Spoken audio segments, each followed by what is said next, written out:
And it really highlights something that's very misunderstood in the journey.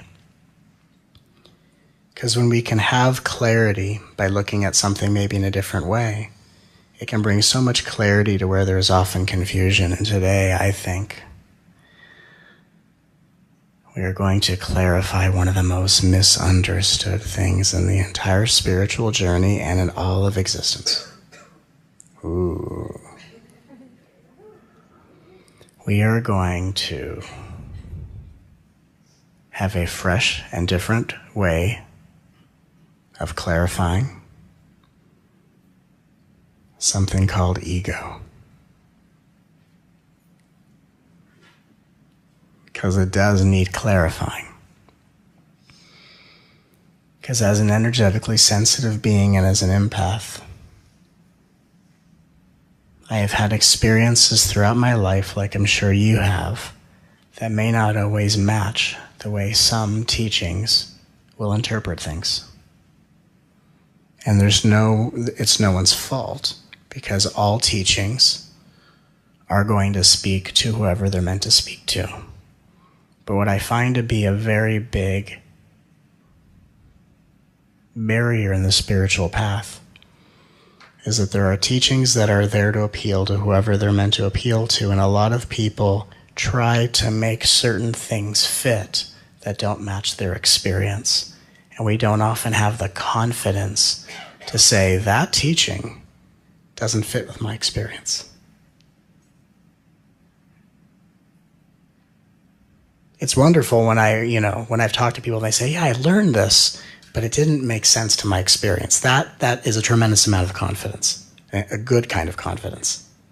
To not say, well, it must be me, not the teaching. So I want to give you a way of looking at ego that can revolutionize the way you approach yourself and deal with the spiritual journey. Because with the way ego is understood or defined, it's not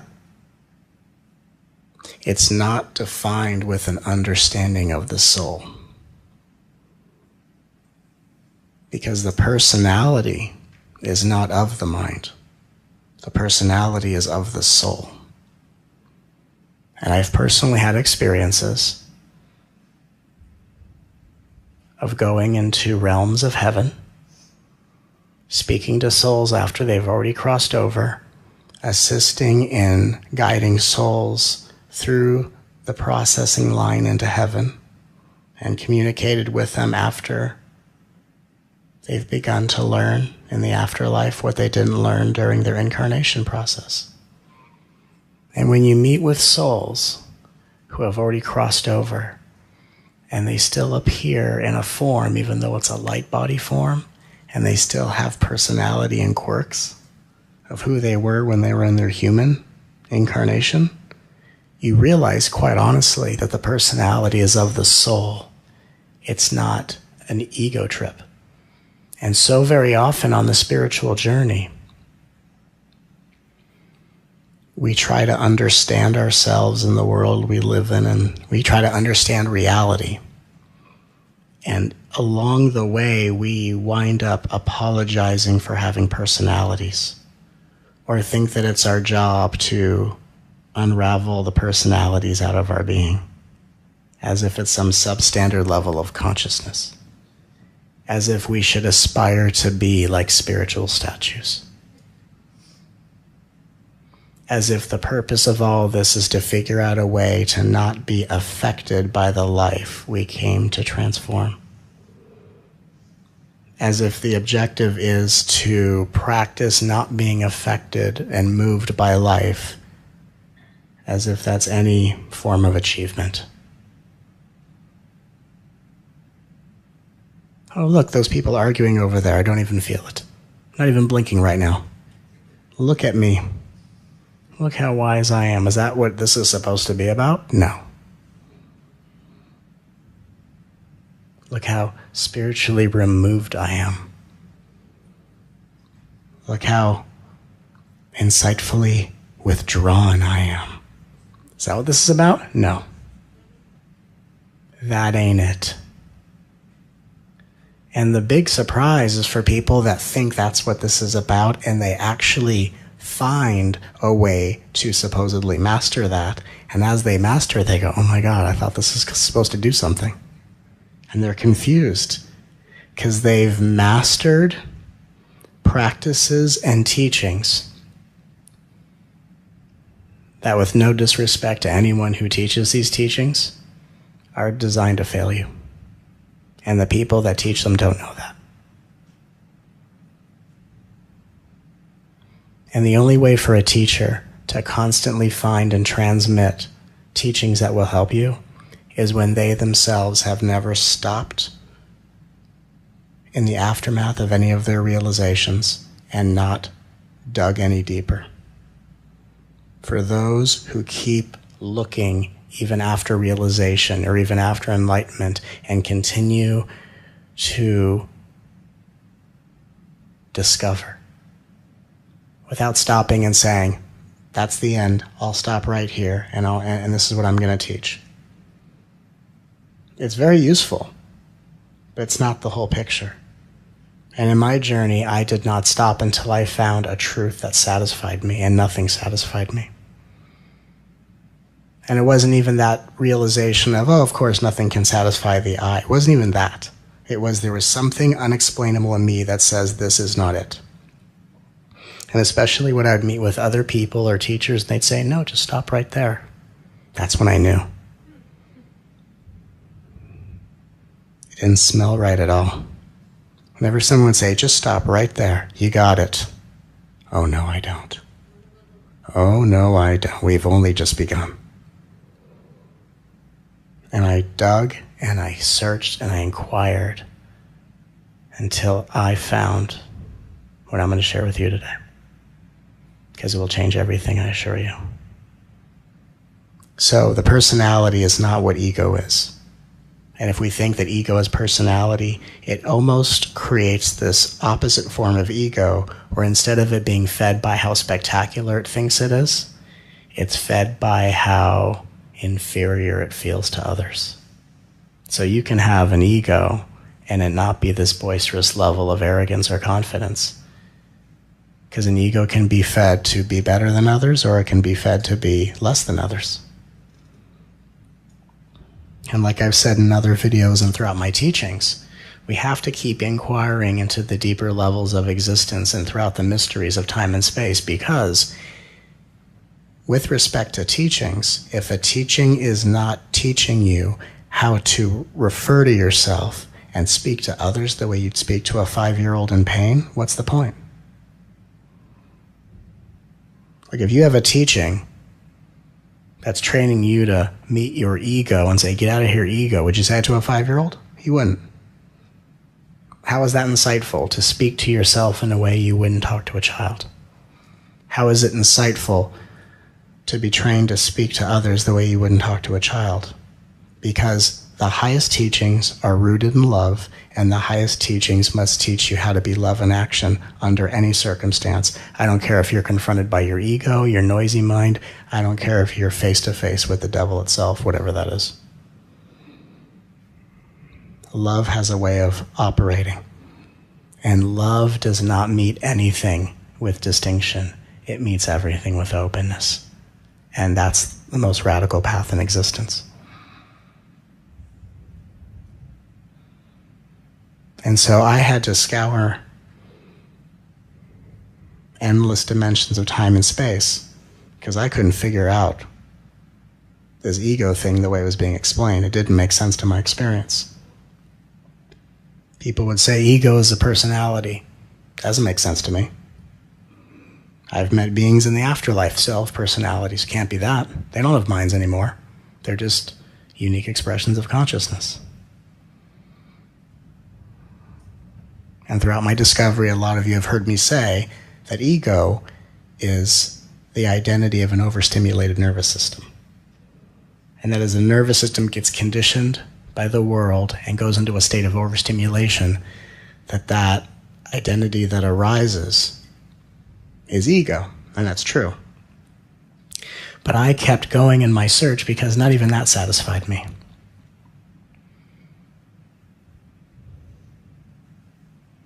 And I'll explain to you what I discovered. Ego isn't just the personality. It's an activity of something that happens to the personality. Ego is the activity that occurs when your personality becomes inflamed. And I'll explain it with a story I'll tell you.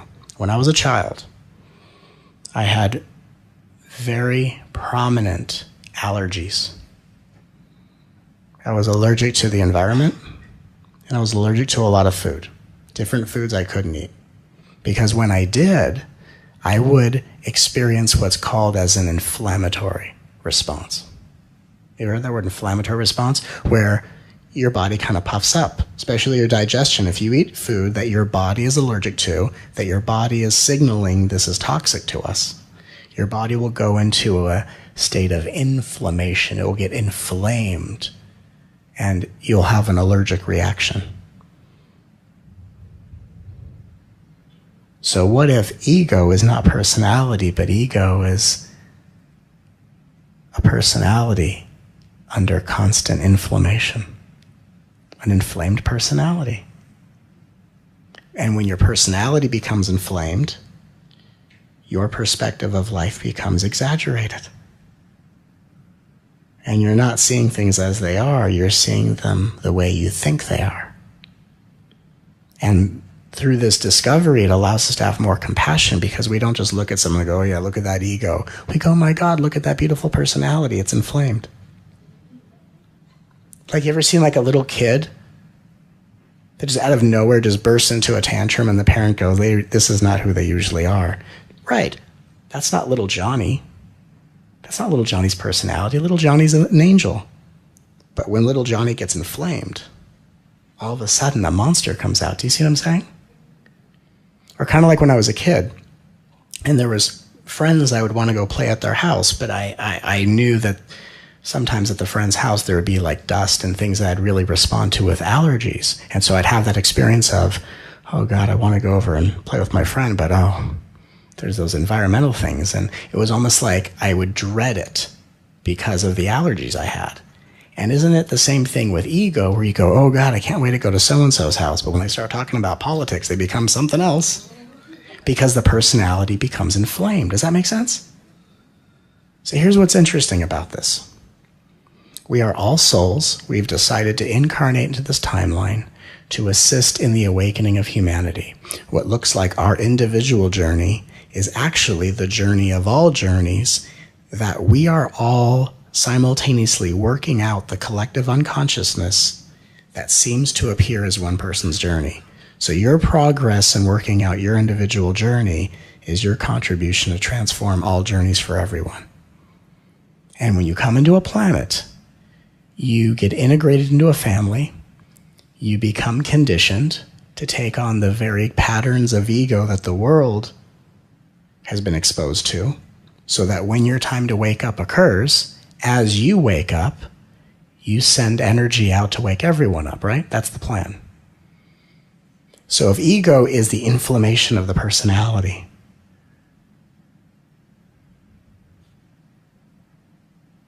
this also answers the question why some of us have this very deep-rooted and very serious calling that says, I don't want to be here anymore, I want to go home. Some of you know what I'm talking about. I don't want to be here anymore, I want to go home, right? Here's why. You come here as a soul to play the game of ascension, to transform reality for all, because in past lives you've already woken up. You want to come into this game because you want to re-experience your awakening in a broader way, and you want to see your own awakening reflected back to you as a world awakening, not just one awakening. We come here, we get conditioned by our families. As we are conditioned into a level of consciousness that is contrary to our natural state of being, as the souls we were before we incarnated. And the development of ego, or the inflammation of the personality, is our lifelong allergy to the consciousness of the planet that we're here to transform. So the reason we all want to go home is because we came here to shift this vibration for all beings, to play our individual souls' journeys on a much bigger level. But we spent most of our lives literally being allergic to the consciousness of the planet we came here to heal. Allergic to the family we'd like to love, but we're so reactive. And when it comes to self-doubt and self-hatred, it's because we're actually allergic to our own conditioning and we turn it on ourselves. Does that make sense? Isn't that profound? So ego is personality gets inflamed and you are having an energetic, allergic reaction to life. That's why we want to go home. Right? Screw the Claritin. Get me the hell out of here. Yeah, that is awesome. So when we wake up, what we're waking up out of is the inflamed personality. Not so we don't have a personality, but so that we could experience our true personality as a soul, a unique soul that's no longer inflamed, so we can walk the earth allergy-free. Doesn't that make sense? So that when you see someone in ego, it's like seeing someone who has a really bad cold, and you go, oh my God, can I help you? Instead of like, oh my God, get away from me, you ego. Stupid ego. And we judge ego. But underneath the costume of ego is an inner child. And the way we treat any inner child in any heart is a love letter email to our own innocence. So how we treat other people's egos becomes the way your innocence thinks it's viewed by you. So if we learn from a very heart-centered perspective, oh, ego is an inflamed personality caused by an overstimulated nervous system, which is a lifelong allergy to the unconsciousness we came here to shift. Now, when I figured that out, I went, now life makes sense. Not to blame anyone. Because even as children who are very emotional or very energetically sensitive, you ever see a child who's in a family, a child that loves their family, and then relatives try to give hugs to that child and they almost like don't want to participate in it? It's because the children are like, I don't want to be around that energy. Because they're allergic to it.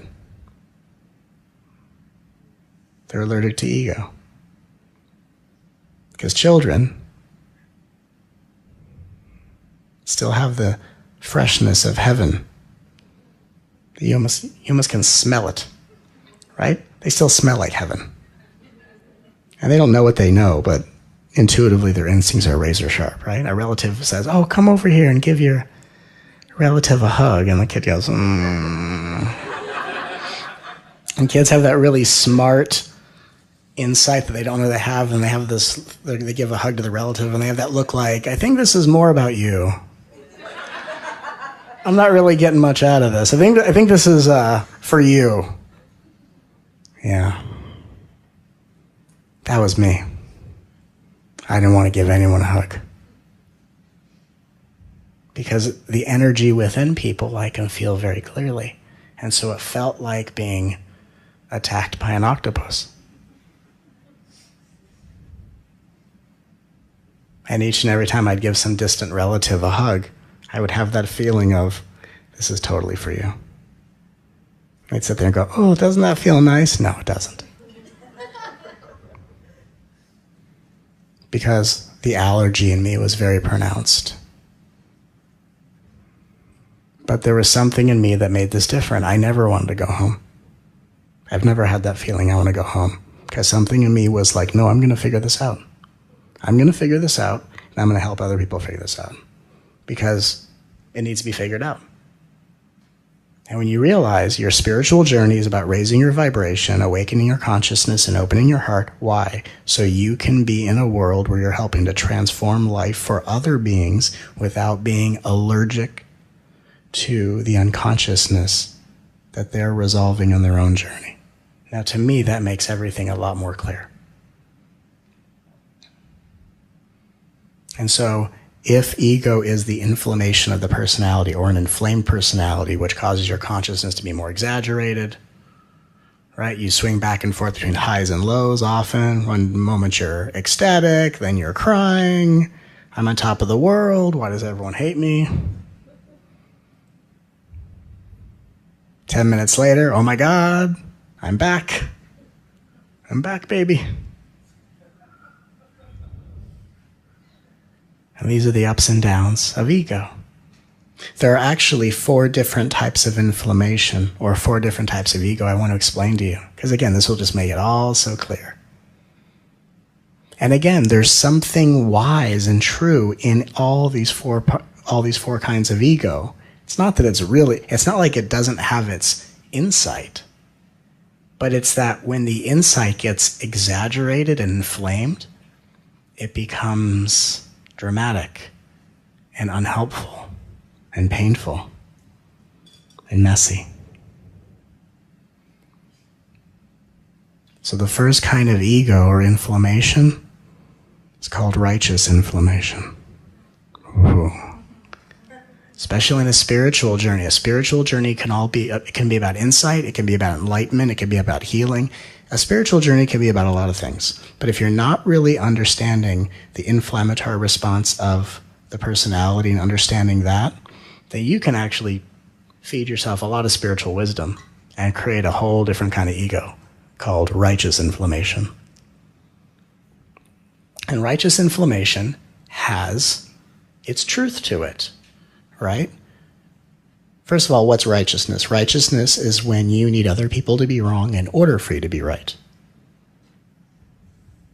And so you need other people to constantly succumb to your point of view, or you need to debate other people's viewpoints to give them a better way of looking at things. It's one thing to say, hey, I have something to offer that may or may not be of use to you, but I'm just very excited to share. That's not righteousness. Righteousness is when you are right when they're wrong. Or here's the fun one. Right? When you see this in play, sometimes you gotta go, bravo, ego, right? When someone makes a really good point, but that the righteous ego is so righteously inflamed, it needs to make an even better point after that. Bravo. Like people are having a spiritual talk and someone talks about, from this dimension experience, and then, from the 5th dimension, and the next response is, well, of course, but when you're living in the 18th dimension. Oh, you have 10 guides? I have 14 guides. And it's this like one-upsmanship. Like the righteous ego it's almost like the righteous ego or righteous inflammation judges itself as being wrong if someone else is right. Like being open to a different point of view means defeat for the righteous inflammation. So it has to be the one that has the last word and be more right in order to preserve its inferiority. Does that make sense? It's wild when you see it. And if I say it like that and you see it, you'll see it so clearly. There's no reaching a righteous inflammation, because that will just be the next thing that feeds their ability to want to make a counterpoint to you. And now you're actually helping to pump new life into their mania and helping their allergy to become worse. See, it's one thing if I say, we don't want to feed people's egos, but that doesn't even feel very loving. It makes more loving sense if we say, I don't want to make someone's allergies worse. Doesn't that feel more loving? I don't want their sniffle to become a sneeze. I don't want someone to get more sick, right? That's a more loving way of putting it than like, I don't want to feed your ego. I mean, that's very confrontational, isn't it? Like someone says something, I'm not going to feed your ego. What the heck's going on? That sounds like spiritual kung fu or something, right? Someone comes near you to start throwing kicks and defending yourself. It's not very eloquent and smooth. Versus to think, I'm not going to make their allergy worse. It's beautiful. So righteous inflammation. Now, again, righteous is the exaggerated, inflamed version. What's the balanced, natural state of righteousness? Is insight, or being insightful. Insight. And when you're filled with insight, you are insightful.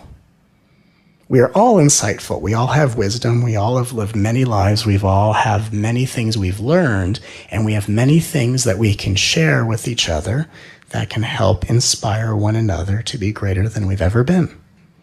So in the natural state of your soul's personality, there is insightfulness. There is a willing to be aware of what you've learned and to wish to impart that for those it could help. But when insight gets exaggerated and inflamed, it becomes righteous. Do you see what I'm saying? So it's not like any of these things are wrong. It's just whether or not it is being expressed and embodied from a state of inflammation or a state of balance. See, all of a sudden it makes sense. The second type of inflammation, victimized inflammation. This kind of inflammation is the one that always says, everything happens to me, only I get the short end of the stick. Just when life started to turn around and get better, then it all came down on me. Why is life against me? Why does the universe ignore me? Why does God hate me? The blame is always at other people, or the blame is always at ourselves. Victimized inflammation needs to blame someone or something.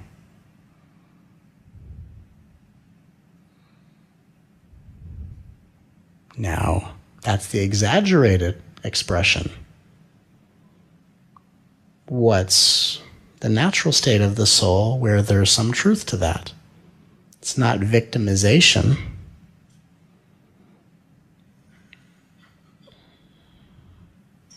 It's actually called discernment. Because in discernment, there's actually something else that's natural to the soul called hesitation. Meaning, everything in your life flows when you're in resonance with a certain energy. And when there's hesitance, it's because what you used to be resonating with, or an opportunity that's coming your way, the hesitancy is the wisdom of the soul that says, I don't know if that's the direction that's in my highest interest. And the ability to always follow the flow of energy and to trust that hesitation is trying to take you out of a lower possibility to a higher possibility creates discernment. Discernment says, I'm able to trust my feelings and always go in the direction of what feels right. And if something doesn't feel right, I question it. That's of the soul. That's a skill of yours. But when discernment or hesitation gets inflamed and exaggerated, it becomes victimized inflammation. Does that make sense? There's always a seed of truth in there. It just gets way exaggerated. Hesitation or discernment says, I'm not sure this is the direction that's right for me. And victimized inflammation says, oh my God, something bad's going to happen. Because victimized inflammation is fed by superstition. Light versus dark, good versus bad. It needs that classic me versus them scenario.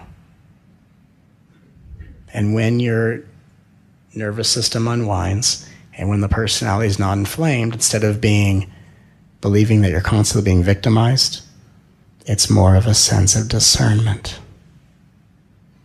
I know what feels right, I trust where I'm going, and the universe supports me from there.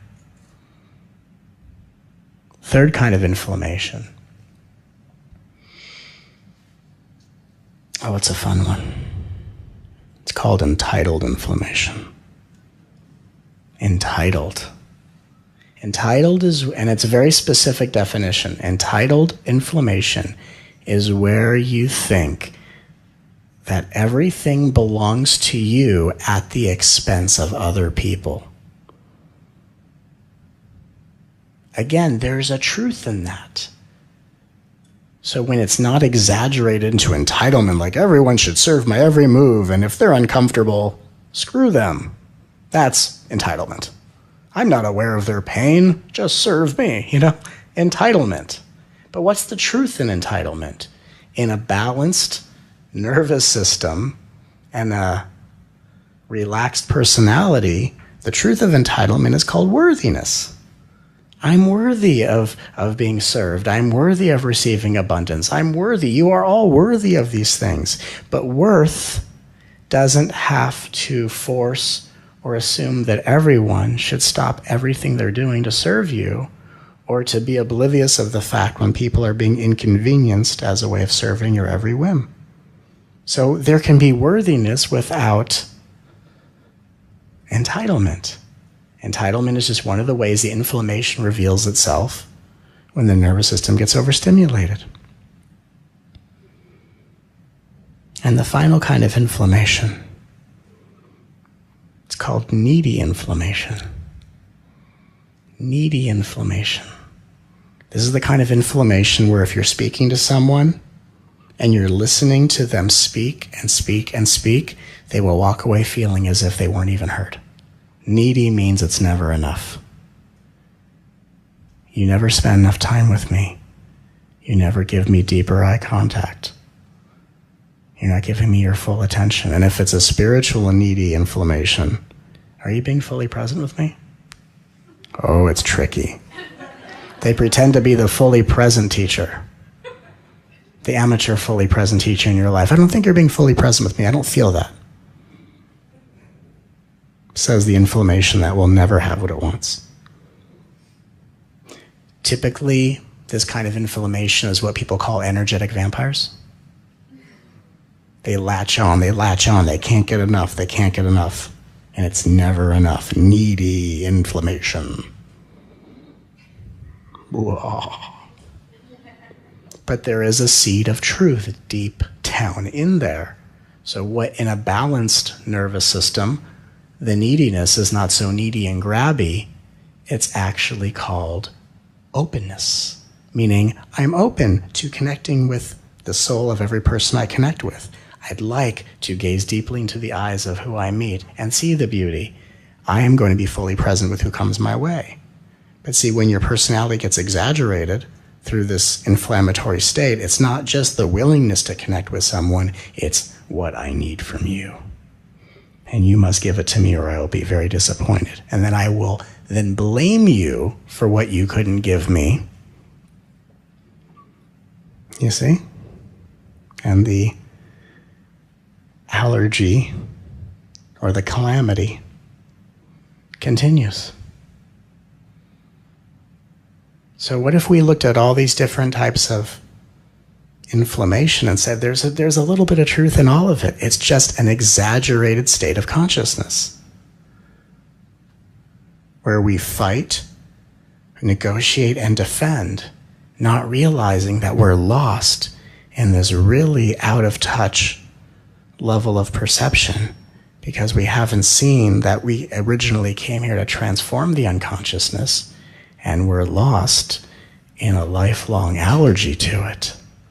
And by loving our heart and slowing down our breath and allowing our innocence to feel safe with us and allowing our mind and our heart to reunite in holy matrimony, then we resolve this allergy of unconsciousness and we allow the light of our true self, which has a personality, to come forward. And as you embody the light of your true self, you start to become that frequency which resolves the inflammation in others and gives the world relief from an allergy it doesn't know it has. I think that makes a lot of sense, don't you? Don't you? Thank you. I think that makes a lot of sense. So don't think of it as, do I have an ego or don't I? Don't think of it like in such static terms. Think of it as becoming aware of when you're inflamed. Like inflammation, inflamed. Inflamed is also a word that kind of describes anger, being inflamed, erupting, incensed. So when you're inflamed, like when anger is present, that's someone who's in an energetic and emotional inflammatory state.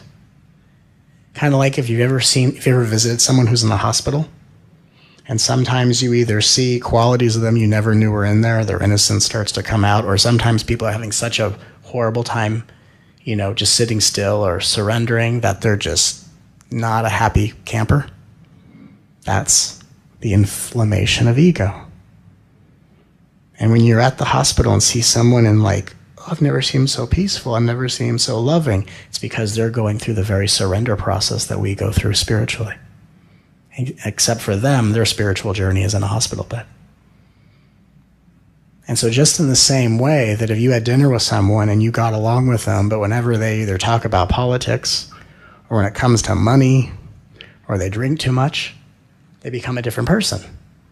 You don't need to throw the baby out with the bathwater. You don't need to like totally make a judgment. Oh, this person, I thought I knew them. You ever have that experience of being betrayed by someone and you thought, I thought I knew them? Well, you do know them. It's just when people go into an inflamed response or when their personality gets inflamed, all bets are off. And if you know that, it actually makes it easier so you don't have to make these judgments about, hey, I had this friend, I thought I knew them, and they turned on me. They didn't turn on you. They had a major allergy attack.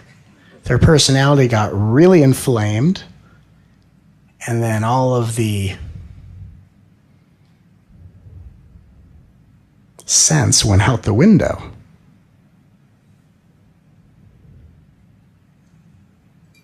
Sometimes people get so inflamed, they black out in consciousness and come back to their senses, and they've actually committed a crime.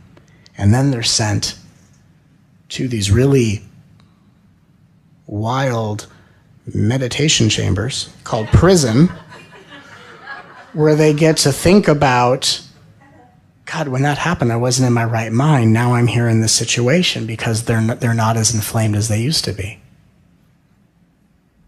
That's why we find compassion for people that have harmed us, because we realize that no one can harm you in their right mind.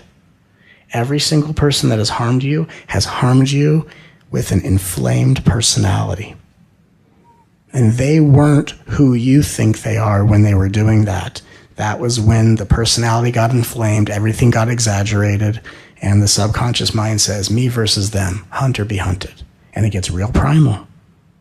And the confusion is, here's who I know them to be, here's what they did, I don't know how to make those two things fit. But when you understand the inflammatory effect and what it does to our personality and how it influences our decision-making process, it starts to actually make sense. And I'm not saying that means you should forgive people if you're not ready to forgive people, but to understand that what you're forgiving is not the thing that happened to you.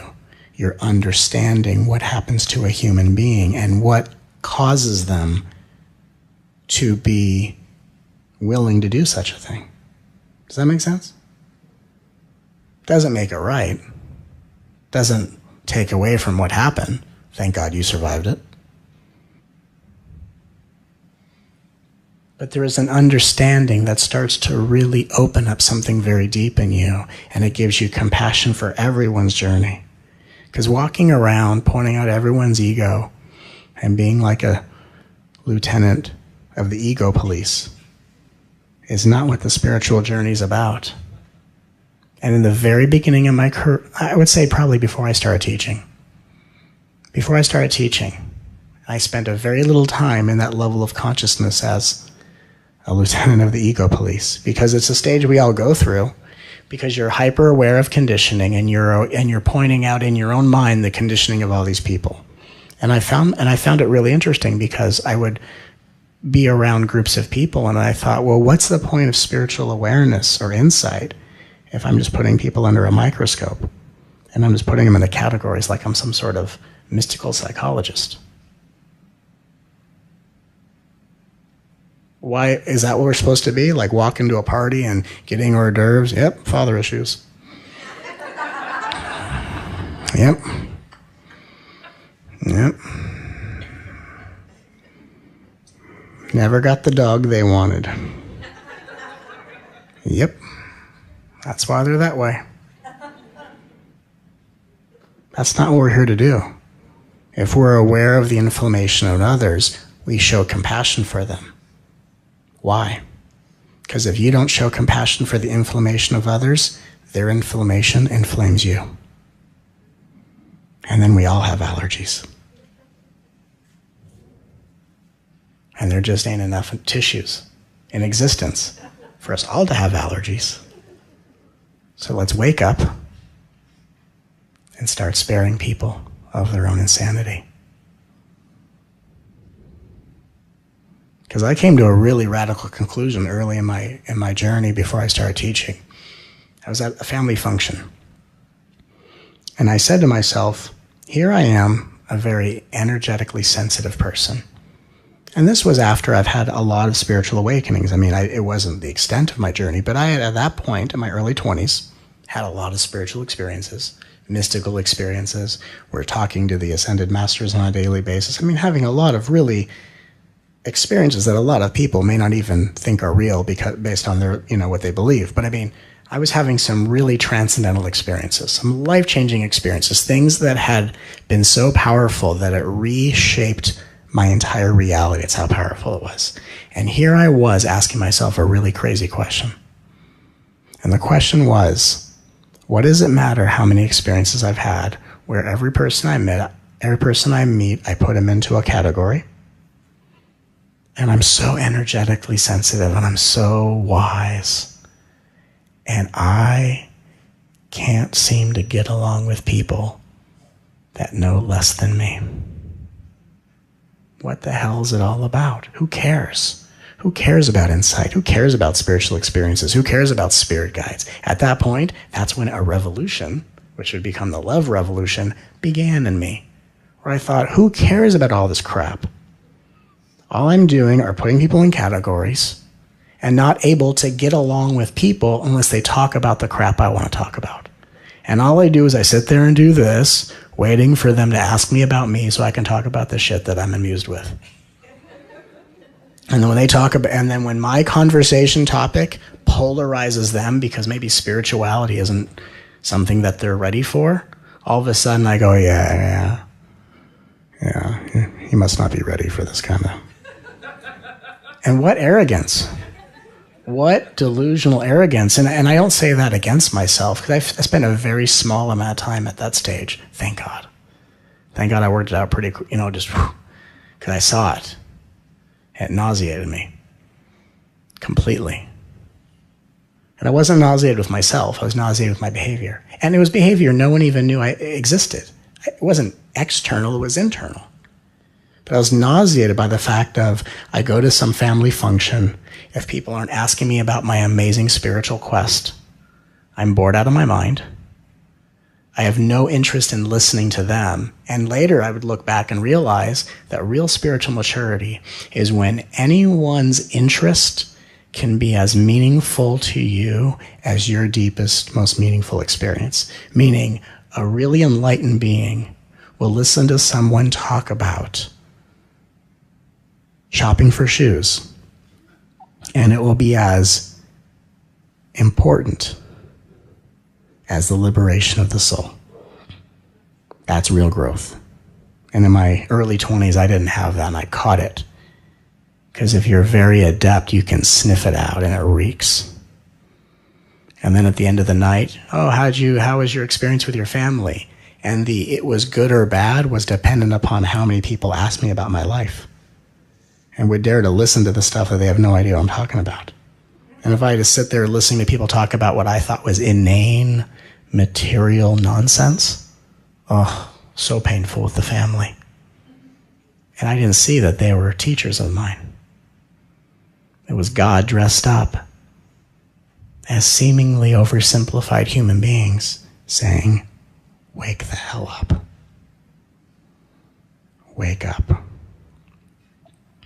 And make what is important to any person equally as important to your deepest spiritual striving and insight. Even if it's like someone telling you a story of like, I got this outfit, then my relative showed up and they knew I was going to wear this outfit, and then they're wearing the same outfit. What? Say what? They did what? That's outrageous. Actually, I had a family member tell me that story. I went shopping with my friend, and she helped me pick out this outfit that we're going to go to this party, and thought, wow, you're going to look great in that outfit. And then we got to the party, she's wearing the same outfit. Say what? And she says to me, you probably don't want to hear this. It's not all that spiritual. And this was after I had learned what I'm telling you. I said, no, please. This is true for you. I'm just here cheering you on. She goes, well, you're probably thinking I'm judging her or something. I said, look, I don't even know this person, but based on her behavior, I don't even like her. And I was joking because I was being a part of someone's experience and making their life and what's important to them as important as what's important to me. See, that's real growth. Well, you don't have to lead with spirituality and wait for everyone to take it an interest into the ascended master that you all are, when really the masterful mercy within all of us is to spend time being interested in others, knowing that what we cultivate when being interested in others is that our interest in others is an ongoing dress rehearsal of becoming more interested in ourselves. That's the real spiritual journey. And when you become totally interested in someone, no matter how insane they totally seem to be, do you know what happens? Two things happen. One is you have a better experience with them. Two, you simultaneously bring out their highest qualities of the soul while relieving them of their inflammation and allergies that makes them so crazy. So the more interested you get in someone, the less crazy they act. So what if everyone is already a fully enlightened being, here to bring forth their highest qualities only when you cross the threshold of initiation and take an interest in them? And when you don't give interest to people, they act crazy to give you a reason to pull away and look away. But if you became suddenly interested in everyone's life and made it important, it'd be very difficult to not see the God in them. We don't naturally know how to connect deeply with people. And that's why everyone acts kind of crazy. Because we're all waiting for someone to look in and give us permission to come out. And when you do that, you not only invite their light to be revealed for their own realization, but you temporarily relieve them, or sometimes permanently relieve them, of the allergies and inflammation that they may not know have affected them for so long. It's amazing when you can see it from a different perspective. And it's not just the work we do in our private lives, that we do in meditation. Spirituality might be cultivated in private, but it's mastered in public. That's why we have personal interactions, so we can show the work of what we've cultivated in private. And it happens through conversations. That's why the common thing we ask people when we see them is, how are you doing? Because that's part of our practice. It's the practice called master the ability of giving a shit. It's a very simple practice.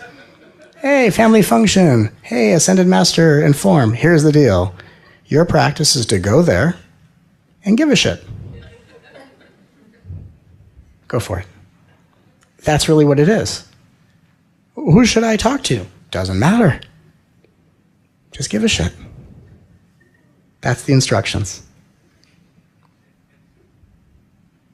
And if you go to a party and no one seems to be giving a shit about you, guess who's next in line for you to care about? You.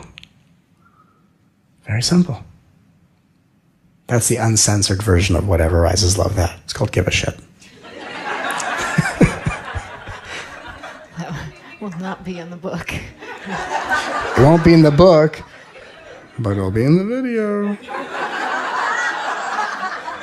Yes, YouTube. Oh, come on. It's got to be in the video. We've all read the comments on YouTube. Why can't this be in the video? Jeez. I mean, really.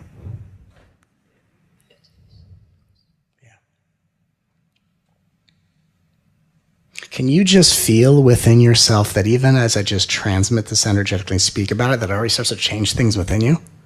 That's how wild it is. When something is so deeply transformative and powerful that as I speak to you, it like rearranges the cells of your body. It changes the atoms and molecules within you, just rearranges them. Because you can't forget what I just said. You can't not know it. You already know it. You know too much now. You can't not give a shit. Because you now know that's the whole point. Why is this person demanding my time? Because they're part of your practice. They are needy inflammation that will stop reaching out to you when you stop pulling away from them. I learned how to do that early in my life, having these communications. When people would latch onto me energetically, and it would happen in my family, it would happen when I started teaching, people would like latch on and I could never give them enough. And the reason I could never give them enough is because I was trying to pull away from them. And then when someone would latch onto me, I just made that person the recipient of like the most outrageous compliments I can come up with. If compliments are like water, just turn on the fire hose and just hose down needy inflammation with the most outrageous compliments that you might even be embarrassed to say. That's when you know you're getting really good. Like someone would latch on to me and go, oh my God, I haven't seen you in 20 years. Let's sit down and catch up. I need to hear every detail. I go, you know what? You are the most outrageously beautiful human creature I've ever seen in my entire life. I have never seen such outrageous beauty. I might squint because your light is so brilliant. And all of a sudden, their latching on would let go because their soul would say, oh, I'm finally receiving from you what you're here to give me, which is to teach me a better way to speak to myself. See, that's what needy inflammation is there to do. You're there to teach needy inflammation how to speak to itself more kindly as your way of practicing how to give a shit. And when you are doing it properly, because in every ego is still the universe dressed up as a character. And when you pass that round and life goes, you did it, all of a sudden needy inflammation lets go of you. Isn't that interesting? It's very funny. That's why I say that the real journey of mastery is not just the master of insight, the master of self-realization, but the mastering of relationships through the art of communication. And if you're an energetically sensitive soul, that's what you need to learn how to do.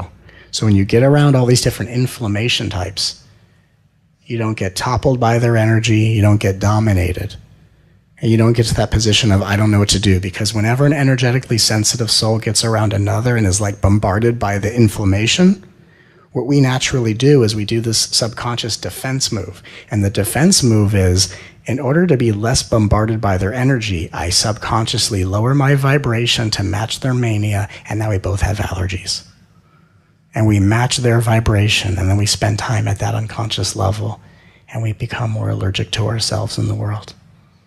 So when you know how to respond to the world, someone's going to latch onto you, compliment. Or as I say, give a shit. Even if someone's being negative, negativity is a request for compliments. You don't have to compliment the thing they're talking about. You only have to compliment the one who's speaking.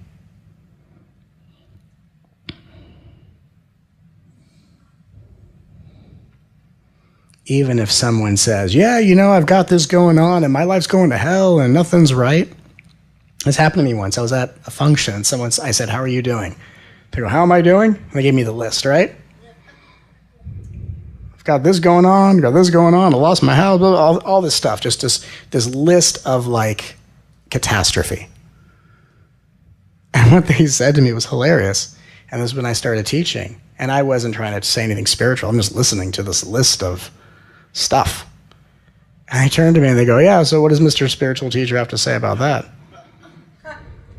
Where's your God now? Right? It's kind of a intense position to be in. And what I said was, you know, there's a lot of people that are going through catastrophes that you've listed, but the fact that you're willing to be so open about it, and the fact that you're willing to speak so courageously about these things that are happening, I find that to be not only courageous, but I recognize that you sharing these things with me lets me know how much I mean to you. And I really do appreciate that. So thank you for sharing this with me. What a courageous soul you are to survive what's come your way. That's all I said. And the energy shifted. Because what you don't want to do is, well, let me give you a more spiritual way of looking at your life of catastrophe. If you look at it from this perspective, that's never going to work, because that's called righteous inflammation. And when righteous inflammation is dialoguing with victimized inflammation, look out. Look out. Now we have fireworks, and nobody wins.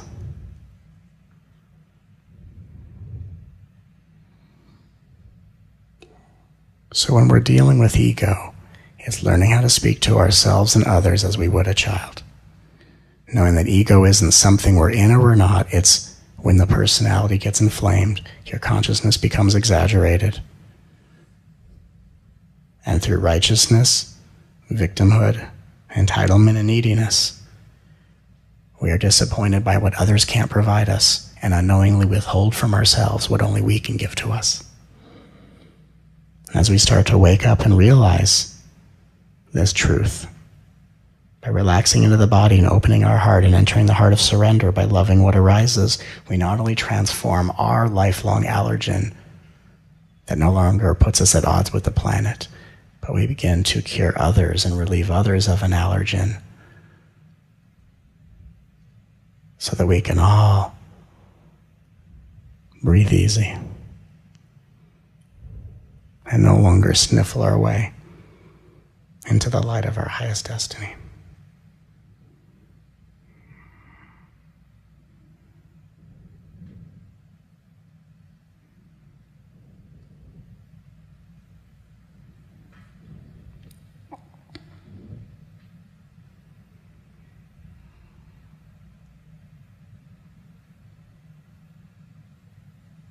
It's okay to have a personality. It's okay to have opinions, and it's okay to have beliefs. It's okay to be what is true for you that may not be true for others. Don't let spirituality try to teach you new things to impersonate. Just be yourself in the purest, most innocent, heart-centered way. That's all real spirituality is here to offer you. So that you don't have to be allergic to a planet and try to go home only to remember why you first came here, only to stand in line begging to get back in the game. Because that's what creates the incarnation process. We don't cross into heaven and go, and an angel says, yeah, you did pretty good, but you missed these credits. Like, it's not school. Or you coming back, it's like summer school. I missed some credits. It's, my God, I'm now in heaven remembering the sensational miracle of life, and I now realize what I intended to do. Let me back in the game, coach. And souls are begging to come here. Begging. You'd never believe it until you experience it, and all I can tell you is I've seen it.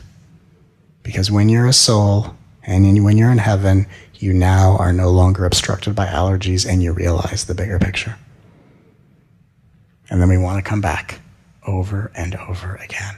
Even if you totally live it up and do your life like it's never been done, you're going to want to watch it again like a movie that you can't get enough of. Send me back down. That was awesome. That was awesome.